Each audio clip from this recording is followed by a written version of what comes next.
चलिए अब यहां देखिए सब लोग ध्यान दोगे। अब हम लोग आज कौन सा क्लास है? ये डी एंड ए ब्लॉक का थर्ड क्लास है। अभी तक हम लोग डी एंड ए ब्लॉक में पढ़े क्या, जो उसके बारे में थोड़ा सा, उसके बाद में फिर यहां आ जाएंगे हम लोग।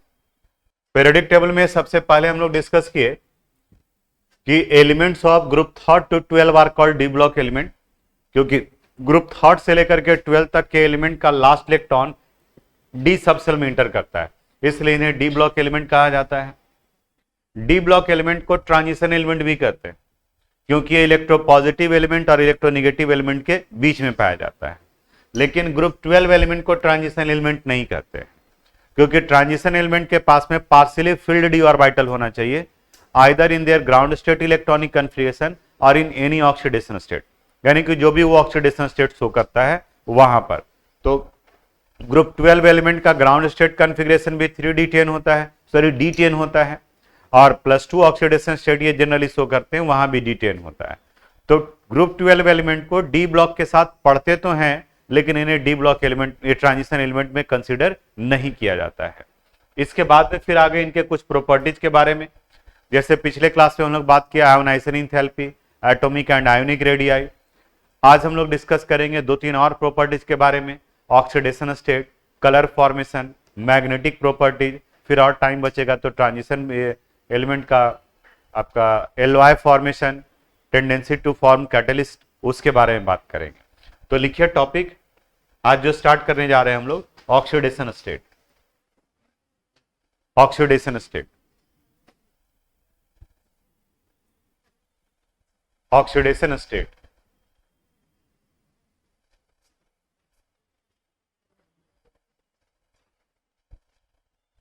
लिखिए इसमें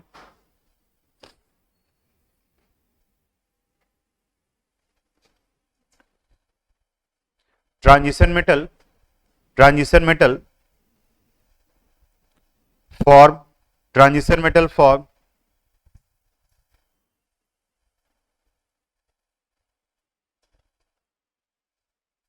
फॉर्म की जगह पर शो कर दो। Transition element shows variable oxidation state. Transition element shows variable oxidation state, variable oxidation state, and this is due to participation of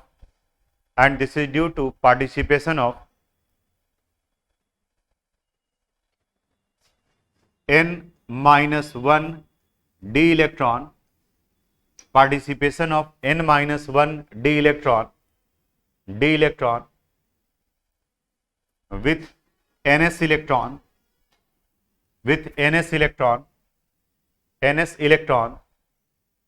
in bond formation,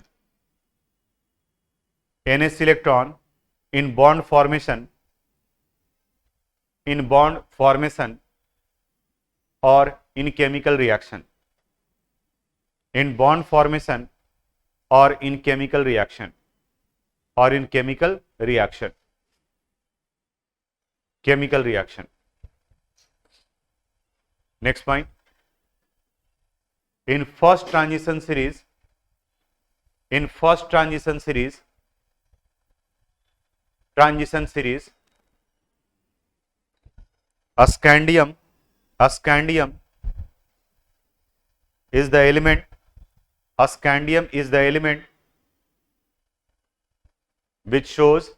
scandium is the element, which shows only +3 oxidation state, only +3 oxidation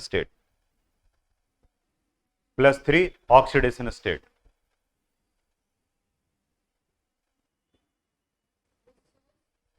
only +3 oxidation state. Next point,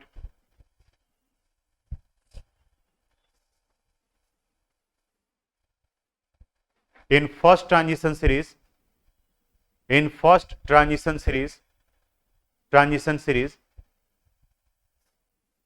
manganese, in first transition series manganese का symbol Mn, shows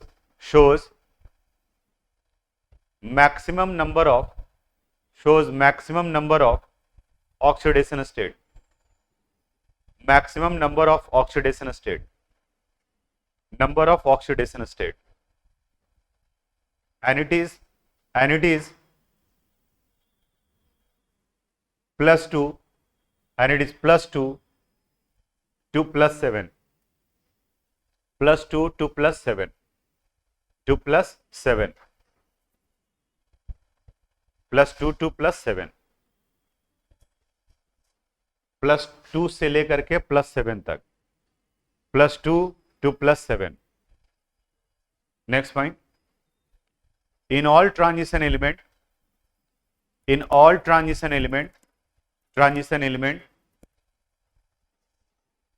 osmium, in all transition element osmium का symbol होता है OS, capital O small s. Osmium shows highest oxidation state, osmium shows highest oxidation state plus 8, highest oxidation state plus 8.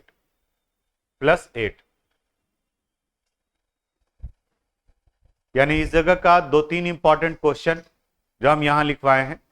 जैसे सबसे पहला question, why transition element shows variable oxidation state.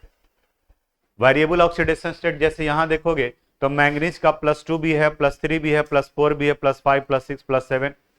जबकि आप बाकी representative element का देखेंगे तो सोडियम सिर्फ प्लस 1 शो करता है, मैग्नीशियम सिर्फ प्लस 2 शो करता है. तब उसके पीछे का रीजन यहां यह बताता है कि इनका S और D के बीच का एनर्जी गैप, इन दोनों के बीच का एनर्जी गैप बहुत कम है, और बहुत कम एनर्जी गैप होने की वजह से S के साथ साथ N-1d इलेक्ट्रॉन भी बॉन्ड फॉर्मेशन में, केमिकल रिएक्शन में इन्वॉल्व होते हैं. तो सिंपल 1 मार्क्स का question, why transition element shows variable oxidation state. Answer इसका ये होगा due to involvement of N-1d electron with NS electron. यानी कि वैलेंस सेल के साथ साथ पेनल्टीमेट सेल के इलेक्ट्रॉन भी इन्वॉल्व होते हैं. Why they involve? Because they have very low energy gap, उनके बीच का एनर्जी गैप बहुत कम है, इस वजह से वो भी इन्वॉल्व हो जाते हैं रिएक्शन में. ये हुआ. दूसरा, name the transition element which not shows variable oxidation state, जो वेरिएबल ऑक्सीडेशन स्टेट शो नहीं करता है. तो देखो यहां पर कौन, स्कैंडियम. स्कैंडियम सिर्फ क्या शो कर रहा है, प्लस 3. ये वेरिएबल ऑक्सीडेशन स्टेट शो नहीं कर रहा है. यानी कि इनका कॉन्फ़िगरेशन अगर याद होगा तो 4s2 3d1 है. तो स्टेबिलिटी के लिए D1 D0 में कन्वर्ट कर जाता है. तो D1 का भी इलेक्ट्रॉन चला गया और इसका भी इलेक्ट्रॉन चला गया, तो D0 हो गया. तो टोटल कितने इलेक्ट्रॉन गए, 3. तो इसलिए प्लस 3 शो करता है. अब तुरंत आपका ध्यान जाएगा कि सर जिंक भी तो सिर्फ प्लस 2 शो कर रहा है, लेकिन जिंक ट्रांजिशन एलिमेंट नहीं है ना, जिंक तो ग्रुप 12 में है. तो ट्रांजिशन एलिमेंट की बात की जाएगा तो सिर्फ कौन सा आएगा, स्कैंडियम आएगा, जिंक को कंसिडर नहीं करेंगे. दूसरा, पूरे में सबसे ज्यादा देखो मैंगनीज शो कर रहा है, प्लस 2 से लेकर के कहां तक, प्लस 7 तक शो कर रहा है. और पूरे पीरियोडिक टेबल में, ये हम लोग फर्स्ट ट्रांजिशन सीरीज देखे, पूरे में अगर देखा जाए तो osmium highest oxidation state plus 8 show करता है. मैंगनीज कहां तक शो कर रहा है, प्लस 7 तक, लेकिन ऑस्मियम जो है वो प्लस 8 तक शो करता है. तो 1 मार्क्स का क्वेश्चन पूछता है, उस पर आप कंसंट्रेट करोगे.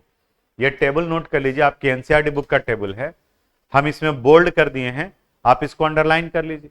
ठीक है, तो पता चलेगा जो बोल्ड किया हुआ है, अंडरलाइन किया हुआ है, वो इसका स्टेबल ऑक्सीडेशन स्टेट है. और स्टेबिलिटी पिछले क्लास में बात किए थे कि D3, इससे ज्यादा स्टेबल कौन होता है, D5, D5 के बाद D6 और इसके बाद में D10. अब इसी के लिए कोई अगर जैसे अगर मान लिया कि यहां पर ये प्लस 6 के फॉर्म में, तो मैंगनीज का प्लस 6 है, तो तुरंत कन्वर्ट करना चाहेगा किस में, प्लस 7 में. यानी कि या तो ये प्लस 7 में जाना चाहेगा या फिर प्लस 2 में जाना चाहेगा. तो अगर प्लस 7 में कन्वर्ट किया तो इसका मतलब ये खुद ऑक्सीडाइज हो रहा है, तो रिड्यूसिंग एजेंट के रूप में काम करेगा. और अगर ये यहां से यहां कन्वर्ट किया, यानी कि खुद अगर रिड्यूस हो रहा है, तो काम करेगा ऑक्सीडाइजिंग एजेंट के रूप में. नोट कर लो ये टेबल, जो बोल्ड किए हैं उसको अंडरलाइन कर लोगे. नोट कर लिए आप लोग. अब लिखिए next topic, magnetic behaviour.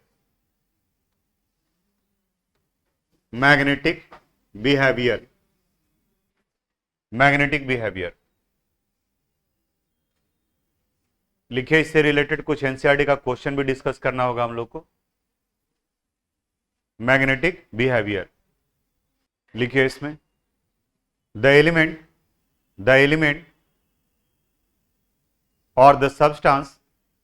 or the substance which has unpaired electron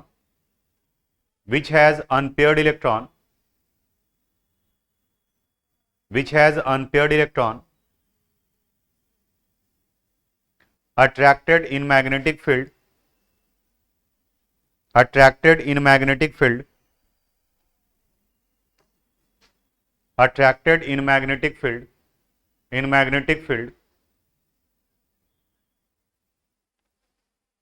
and known as paramagnetic substance,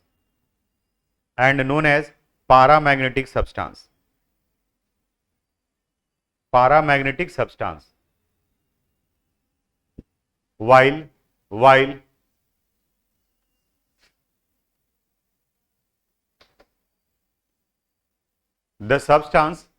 the substance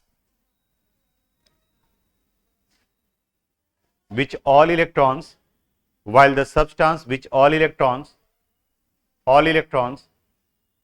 are paired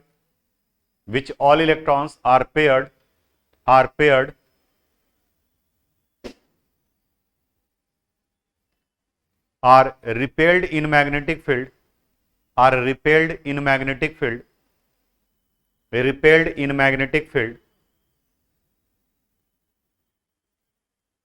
and known as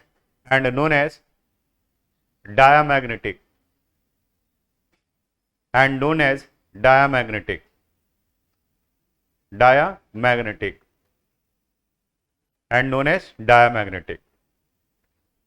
Next point, with the help of number of unpaired electron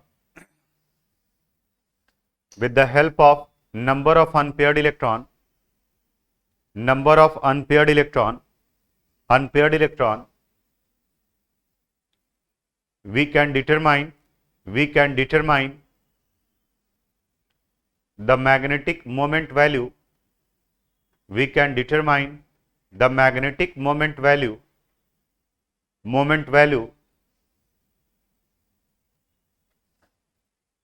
by using the following relation.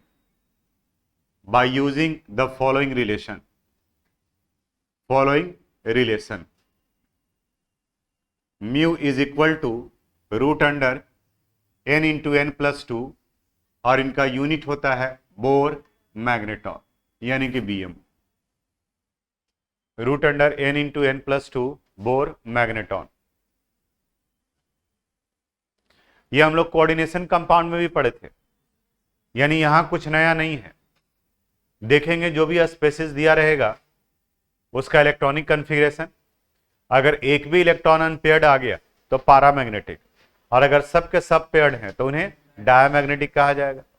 अब अगर दो unpaired electron containing spaces हैं और ये identify करना है कि कौन ज्यादा मैग्नेटिक बिहेवियर शो करेगा, तो दोनों का मैग्नेटिक मोमेंट निकालेंगे। जिनके मैग्नेटिक मोमेंट का वैल्यू ज्यादा होगा वो ज्यादा मैग्नेटिक बिहेवियर शो करेगा, और जहां अनपेयर्ड इलेक्ट्रॉन जीरो आ गया वो डायमैग्नेटिक होगा, वो वीकली रिपेल्ड करता है मैग्नेटिक फील्ड में जाने पर। आपके बुक का दो क्वेश्चन है, एक हम बनाएंगे दूसरा आपको देंगे बनाने के लिए। लिखे दो क्वेश्चन, लिखे calculate the magnetic moment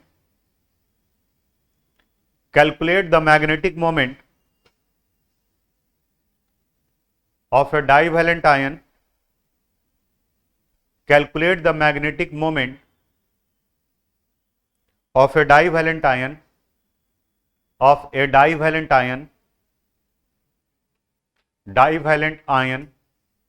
in aqueous solution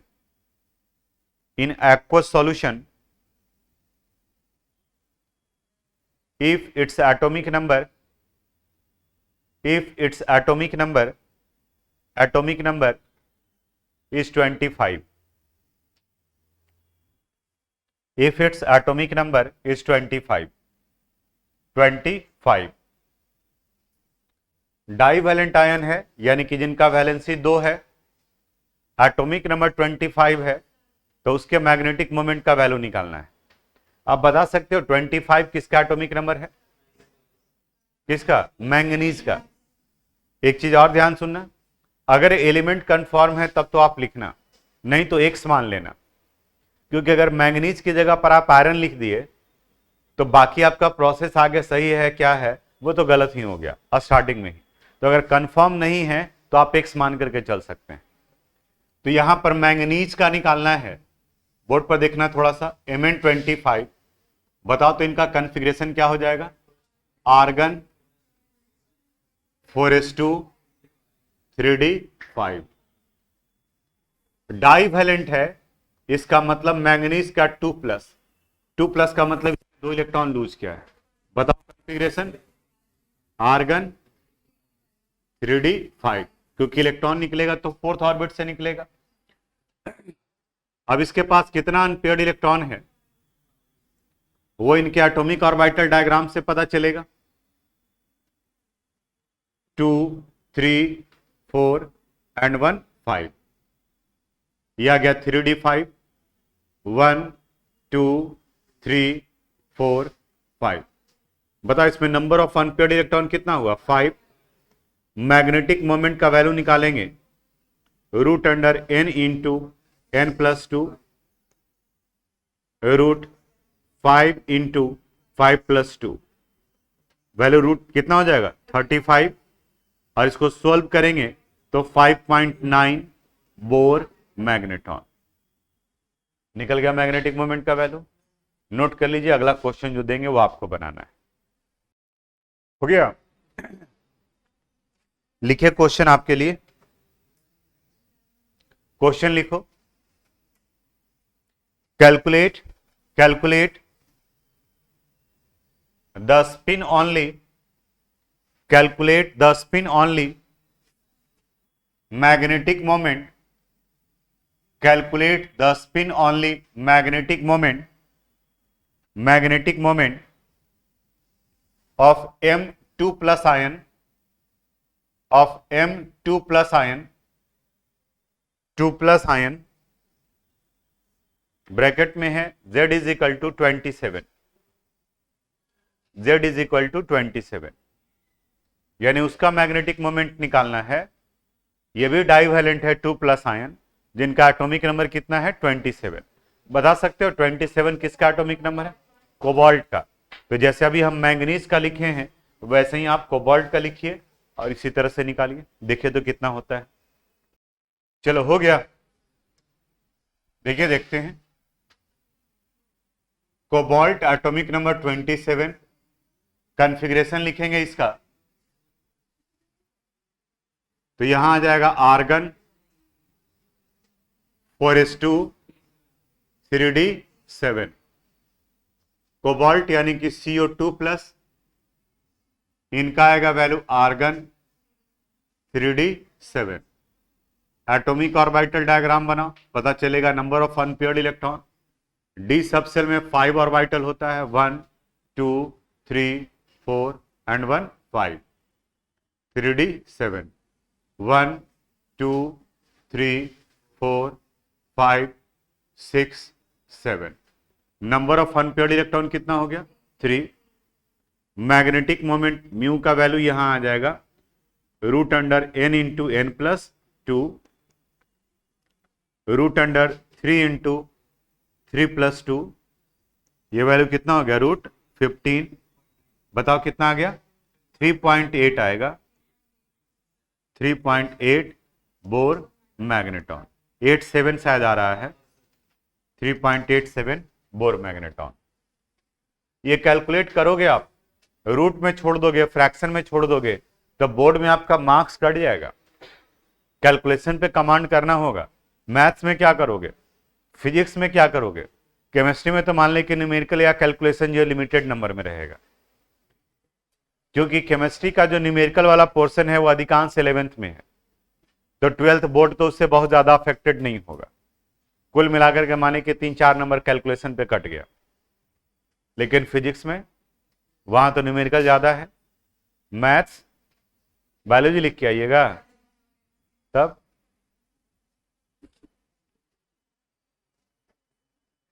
की थी आकांक्षा?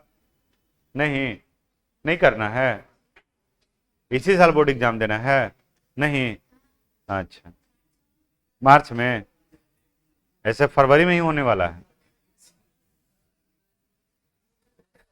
मार्च तक में तो छूट जाएगा तुम्हारा।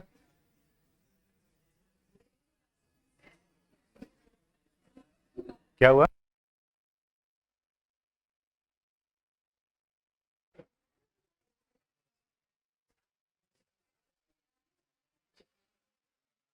नेक्स्ट लिखो, colour formation.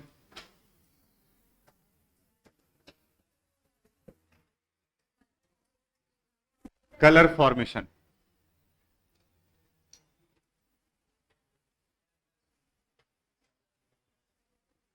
Colour formation.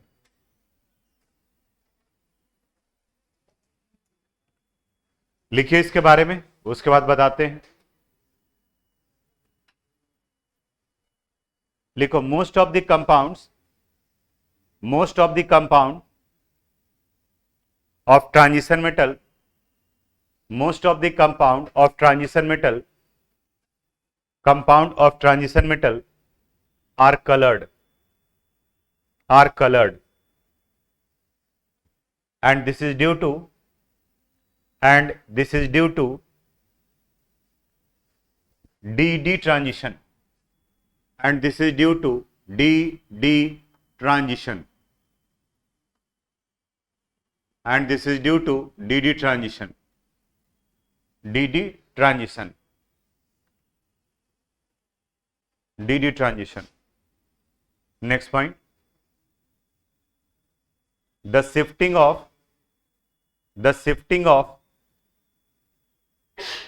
an electron, the shifting of an electron from 1d orbital, from 1d orbital to other d orbital, 1d orbital to other d orbital, other d orbital is called DD transition, is called DD transition, DD transition. Next point, DD small d, DD transition. Next point, for DD transition, for DD transition, some energy is absorbed by the electron, some energy is absorbed by the electron, is absorbed by the electron, and therefore the reflected radiation, and therefore the reflected radiation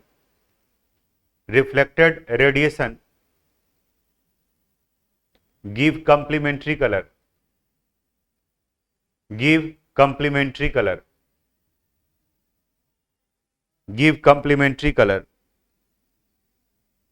complementary color. Next point,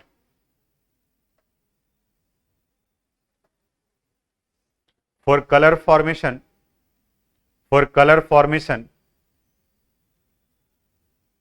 they must have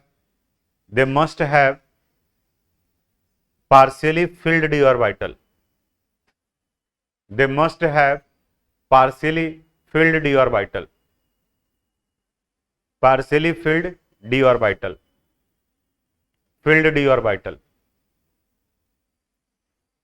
partially filled d orbital.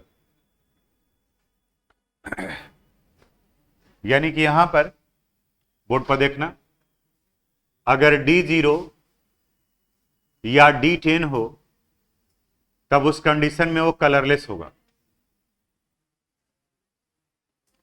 और अगर configuration D1 से लेकर D9 तक हो तो वो coloured होगा।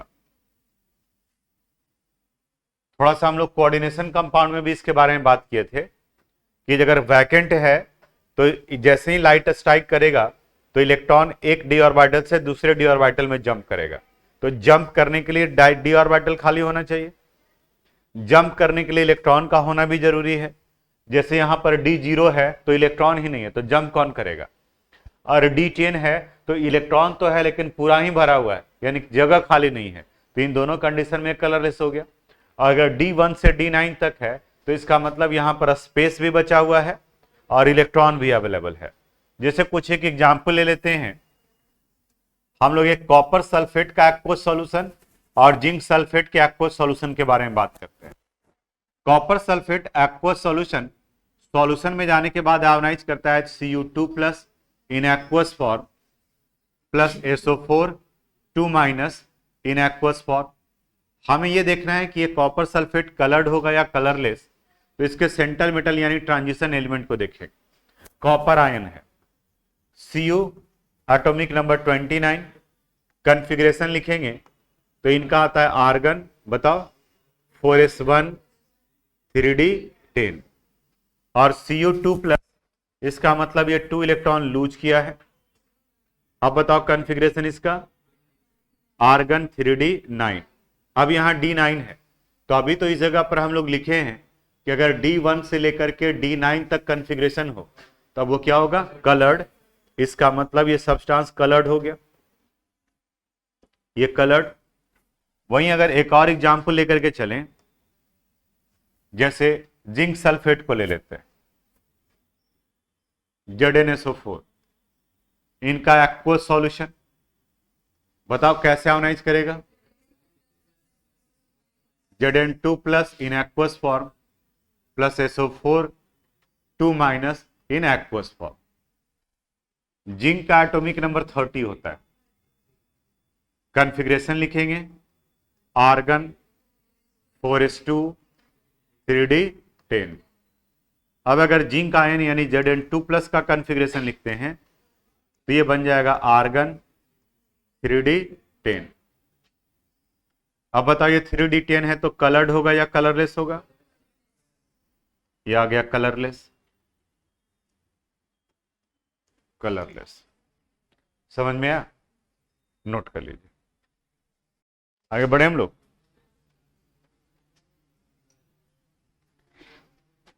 लिखो next, electrode potential. Electrode potential,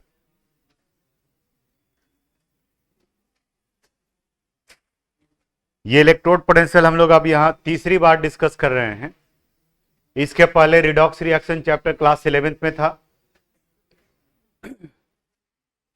उसके बाद में फिर हम लोग पढ़े इलेक्ट्रोकेमिस्ट्री में, और फिर यहां पर थोड़ा थोड़ा सा डिफरेंस है, यहां पर भी बाकी के कंपेरिजन में थोड़ा सा डिफरेंस है। लिखते हैं हम लोग, लिखिए इलेक्ट्रोड पोटेंशियल, लिखिए when an electrode is dipped in when an electrode is dipped in its electrolyte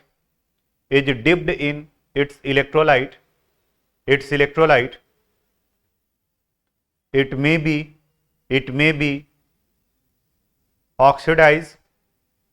be oxidized or reduce. It may be oxidized or reduce. Oxidize or reduce. Next point, the tendency of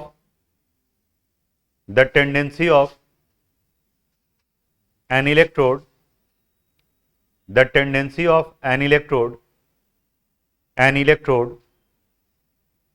to oxidize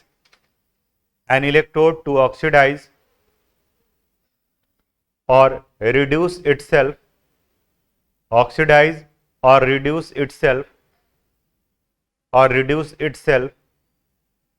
is called electrode potential,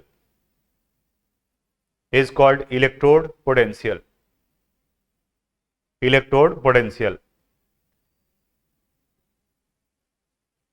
Next point, the value of electrode potential, the value of electrode potential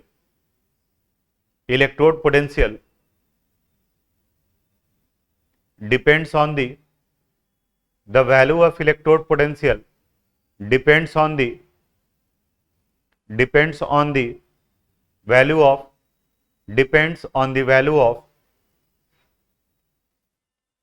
enthalpy of sublimation,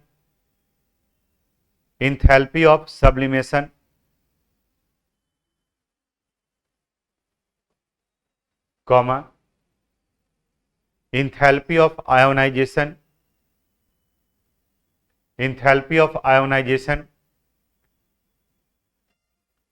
and enthalpy of hydration, enthalpy of hydration.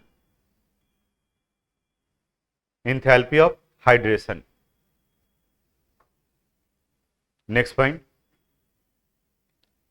the enthalpy change during conversion,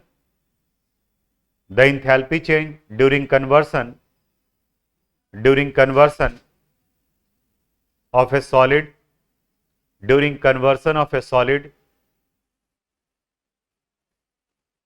into gaseous form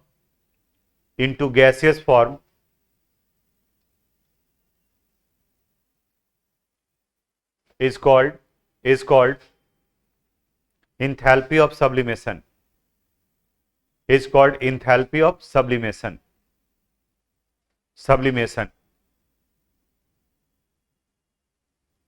The process is endothermic in nature.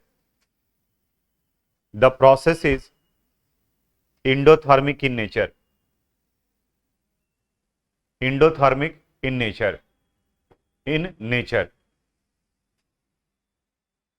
Next point, the enthalpy change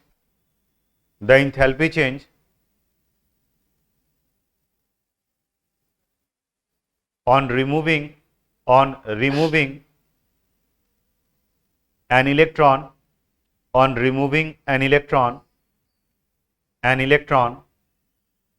from outermost orbit,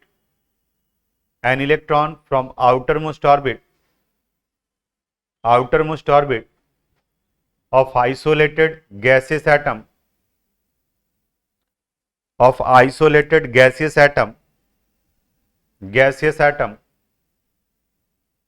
is called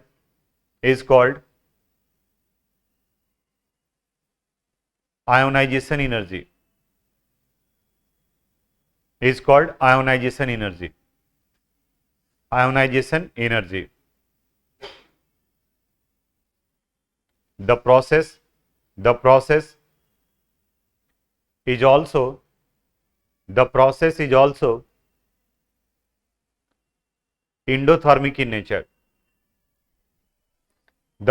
is also endothermic in nature. Next point, the enthalpy change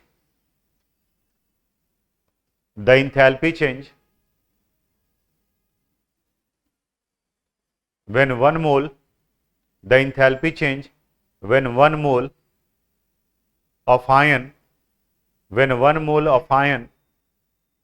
dissolve in water, 1 mole of ion dissolve in water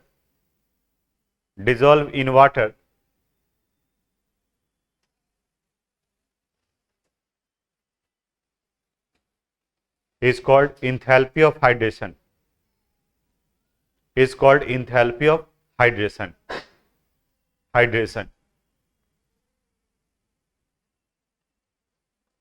This process is exothermic in nature.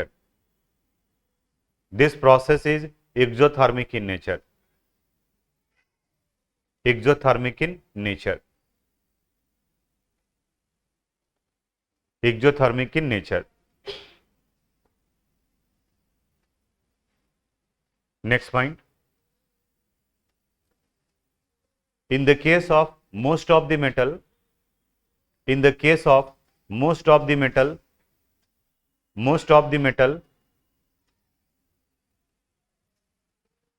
the electrode potential value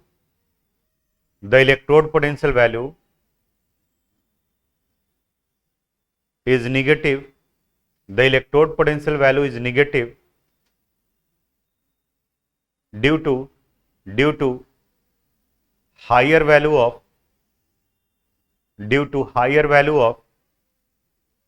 hydration enthalpy, due to higher value of hydration enthalpy.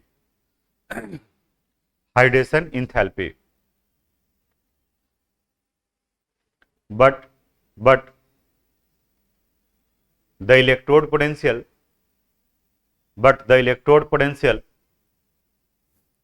of copper,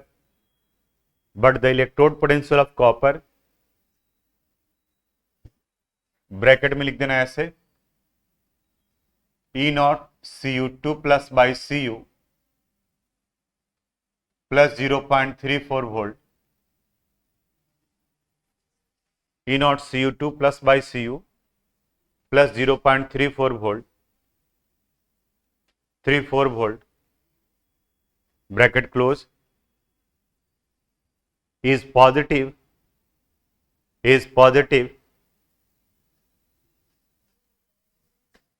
due to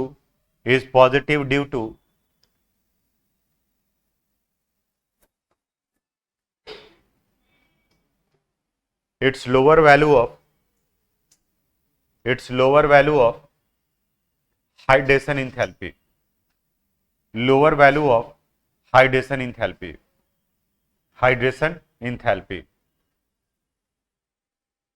due to lower value of hydration enthalpy. अब board पे समझिएगा यहां क्या बताया जा रहा है। जो इलेक्ट्रोड पोटेंशियल वैल्यू ये डिपेंड करता है कि अगर किसी मेटल को उसके इलेक्ट्रोलाइट में ऐड करते हैं तो वो किस तरीके से ऑक्सीडाइड या रिड्यूज होता है, Mn plus in aqueous form और प्लस n इलेक्ट्रॉन।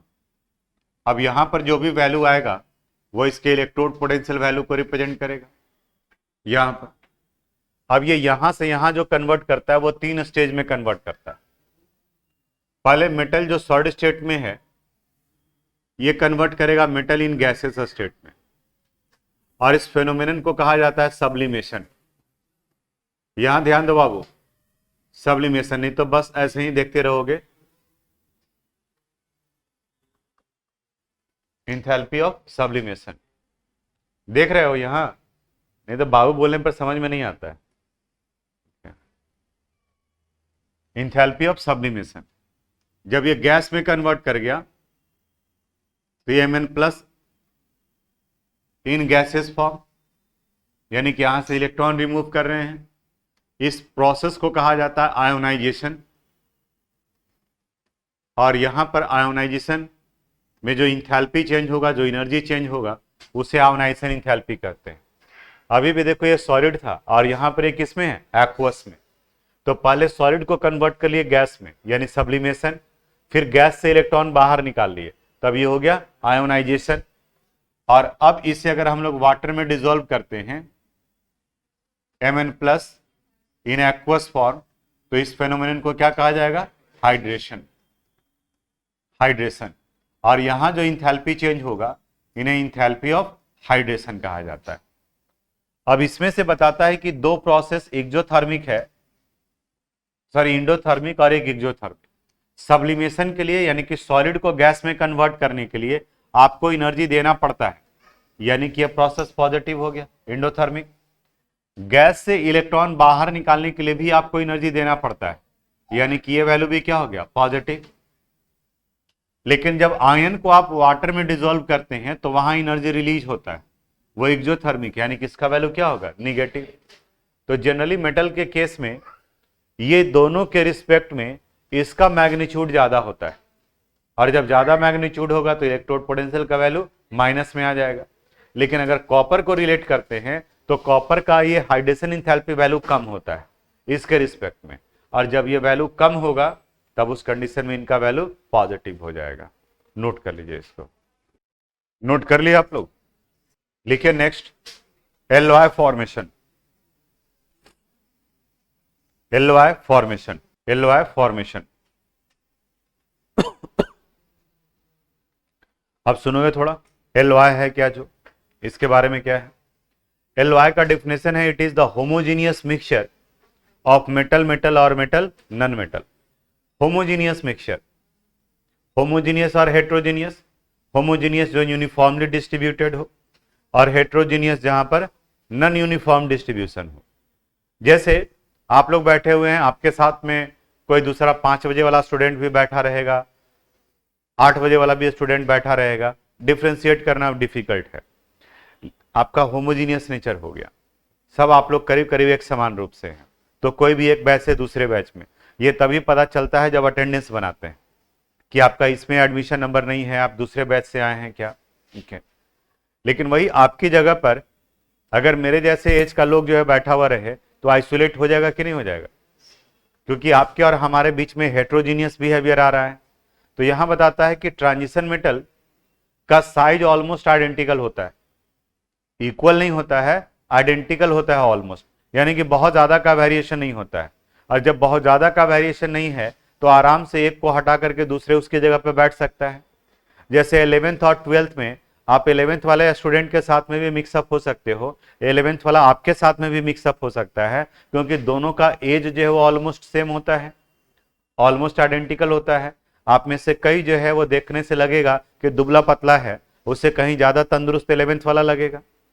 बाद में कैलकुलेट किया जाएगा तो पता चलेगा कि खियाल जैसा है, इसका उम्र ज्यादा है, ठीक है, नहीं हम लोग बोलते हैं, ठीक है, कि घिसा हुआ है, दबा हुआ है, ठीक है, ऐसा नहीं है, ये बहुत पुराना है, प्राचीन काल का है ये सब, ठीक है। तो वो दिख नहीं रहा है उसके एज के अनुसार से, और कुछ एक जो है वो कमी एज का होता है और वो ज्यादा दिखने में लगता है। बट आपके और उनके बीच में होमोजीनियस बिहेवियर होगा, यानी आसानी से मिक्सअप हो सकता है। जैसे हम लोग जो गोल्ड यूज करते हैं ज्वेलरी के लिए, वो 24 कैरेट यानी कि 100% प्योर नहीं होता है। गोल्ड के प्योरिटी को कैरेट में मेजर किया जाता है। गोल्ड का ऑर्नामेंट जो बनाया गया वो किस यूज के लिए कर रहे हैं आप, इसके अनुसार से इसमें इंप्योरिटीज मिलाया जाता है, और इंप्योरिटीज के फॉर्म में कॉपर, सिल्वर या जिंक मिलाया जाता है, वो उसके स्ट्रेंथ को बढ़ाने के लिए, यानी कि हार्ड करने के लिए। क्योंकि गोल्ड बहुत ही सॉफ्ट मेटल है, इनका मैलिएबिलिटी सबसे ज्यादा होता है, डक्टिलिटी सबसे ज्यादा होता है, इसीलिए बिल्कुल एकदम 1 ग्राम 2 ग्राम का भी आपको ज्वेलरी दिख जाएगा। लेकिन दूसरे किसी मेटल को लेंगे तो 1 ग्राम 2 ग्राम का अगर सीट बनाने लगेगा तो क्रैक कर जाएगा, यानी कि वो टूट जाएगा। अब अगर मान लें कि 24 कैरेट का आपका रिंग बनाया जाए, तो अगर रिंग बनाया गया तो ये 18 कैरेट का जनरली होता है, कुछ जगह पे 20 कैरेट का होता है, बाकी के जो दूसरे ऑर्नामेंट हैं वो 22 कैरेट के होते हैं। तो रिंग को हार्ड बनाया जाता है क्योंकि हमेशा ये दबेगा, तो उसमें इंप्योरिटी ज्यादा मिलाया जाता है। अब गोल्ड का भी कुछ कलर जो है वो आपको येलोइश मिलेगा, कुछ ब्राउनिश कलर दिखेगा। येलो वो दिखेगा जिसमें जिंक या सिल्वर डाला गया है, और ब्राउनिश वो दिखेगा जिसमें कॉपर मिलाया गया है। तो ट्रांजिशन मेटल एलवाई का फॉर्मेशन करते हैं क्योंकि इनका साइज ऑलमोस्ट आइडेंटिकल है।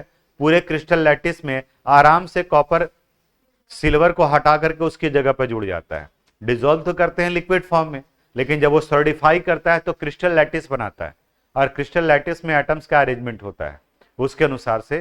तो आइडेंटिकल साइज होने की वजह से ये एलवाई का फॉर्मेशन करता है। इतनी बात को लिखवा देते हैं, लिखिए इसमें, Ly is the homogeneous mixture. Ly is the homogeneous mixture. Homogeneous mixture of metal metal. Homogeneous mixture of metal metal or metal non metal. Metal metal or metal non metal or metal non metal. Next point, transition metal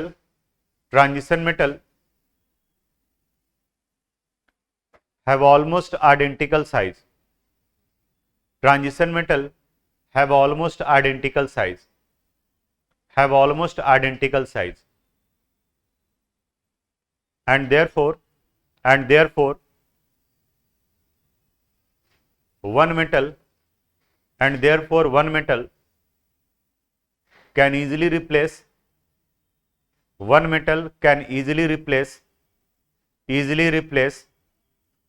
the other metal from their lattice site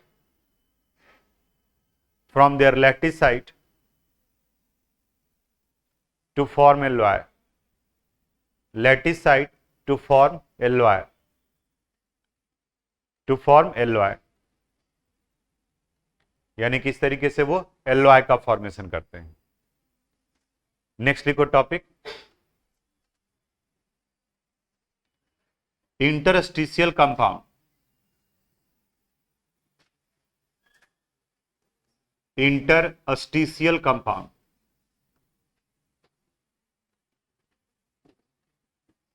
interstitial compound board पर देखना थोड़ा सा।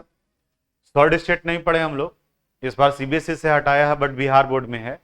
8:30 बजे batch में पढ़ाए भी थे, वो लोग का बैच स्टार्ट हुआ था पहले, इस वजह से यहां आप समझाते हैं इंटरस्टिशियल साइट क्या है।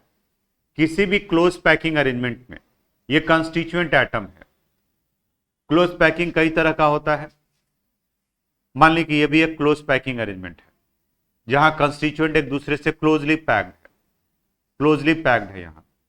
और इस क्लोज पैकिंग अरेंजमेंट में अभी भी इनके बीच में कुछ न कुछ खाली जगह बचा हुआ है, तो ये जो वैकेंट स्पेस बचा रह जाता है इसी को इंटरस्टिशियल साइट या इंटरस्टिशियल वॉइड कहा जाता है। इन्हें इंटरस्टिशियल साइट कहते हैं।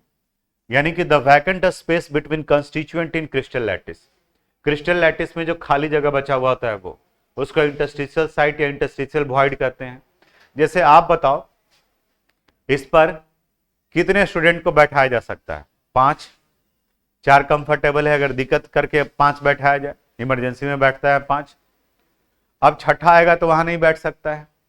लेकिन अगर मान लिया कि आप ही में से आप 5 लोग बैठे हुए हैं, आप में से कोई किसी दोस्त वगैरह का कोई 1-2 साल का कोई छोटा रिलेटिव आ गया, 1-2 साल का है, ठीक है, तो वो एडजस्ट कर सकता है कि नहीं कर सकता है?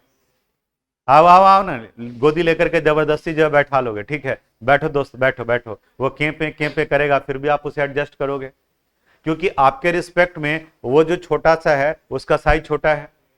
तो वैसे ही यहां पर भी जो छोटे एलिमेंट हैं लाइक हाइड्रोजन, कार्बन, नाइट्रोजन, वो इस वैकेंट स्पेस में आ जाते हैं।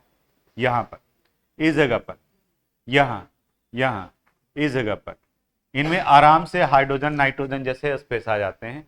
तो वैसे कंपाउंड जहां पर क्रिस्टल लैटिस के इंटरस्टिशियल साइट में कोई दूसरे एलिमेंट मिले हों उन्हें इंटरस्टिशियल कंपाउंड कहा जाता है। और ट्रांजिशन मेटल के केस में वे इंटरस्टिशियल साइट का फॉर्मेशन होता है, वॉइड होते हैं, जहां हाइड्रोजन, कार्बन, नाइट्रोजन जैसे एटम्स ट्रैप्ड हो जाते हैं, तो वो इंटरस्टिशियल कंपाउंड कहे जाते हैं। लिखिए, the vacant space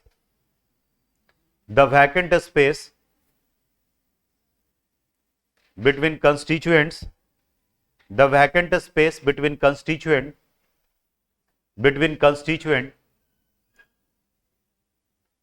in a close packing arrangement, between constituent in a close packing arrangement, in a close packing arrangement, in a close packing arrangement is called interstitial site, is called interstitial site or interstitial void. Interstitial site or interstitial void. Interstitial void, VOID, interstitial void. Next point, a small atoms like hydrogen, nitrogen,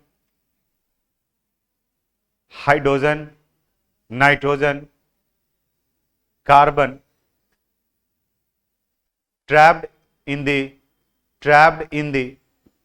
interstitial site trapped in the interstitial site of crystal lattice, interstitial site of crystal lattice of transition metal, crystal lattice of transition metal, crystal lattice of transition metal and form